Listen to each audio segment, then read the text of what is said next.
All right, tomorrow we will enter days of extreme heat. Yeah, we certainly will. Dr. Rachel Marquez, a family medicine physician at Kaiser Permanente, joins us now to talk about this extreme heat and what you need to know, especially when it comes to your children. Doctor, thank you so much for joining us and get us started. What are some of the common heat-related illnesses for the kids? Yeah, thanks so much for having me. Heat is definitely something we see a lot of in our clinic. Most commonly, I would say we find a lot of prickly heat rashes that the kids can have from being outside too long, from the sweat and everything like that.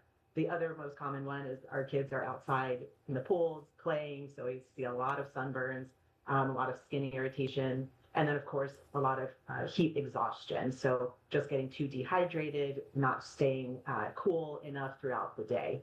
Yeah, so what do the signs actually look like? Because everyone sees their kid running around, sweating, doing everything, and they may not think that could be heat exhaustion. So what could they specifically look for when watching their child doing those activities? Yeah, absolutely. I think the most important thing is to check in with the kid frequently because they just don't realize what's happening. The children are out there having fun, enjoying their time, so they're not going to realize when they're becoming dehydrated. Biggest one would be their skin is getting really flushed, they're getting red, they're sweating profusely. They can start complaining of cramps in their muscles in their legs.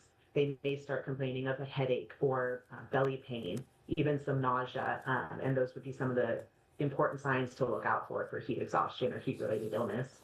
Yeah, doctor, in my day, parents would send you outside in the summer and say, don't come back until the sun is going down, So, but you don't want, you said you want to check in with them. You don't want to just send them out there. But if you start to see some of those signs, what are some of the short-term fixes? What should you do immediately to bring them back in the house?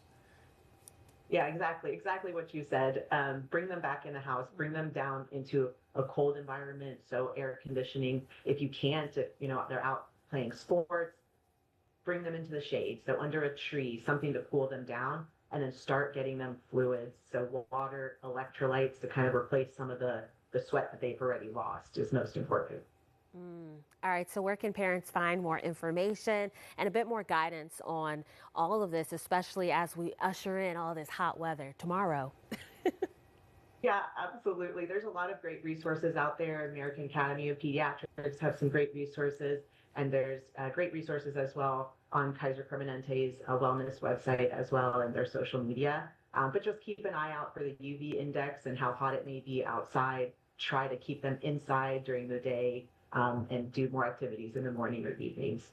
All right, Dr. Rachel Marquez, thank you so much. Great information. We appreciate you. Very timely. Thank you so much.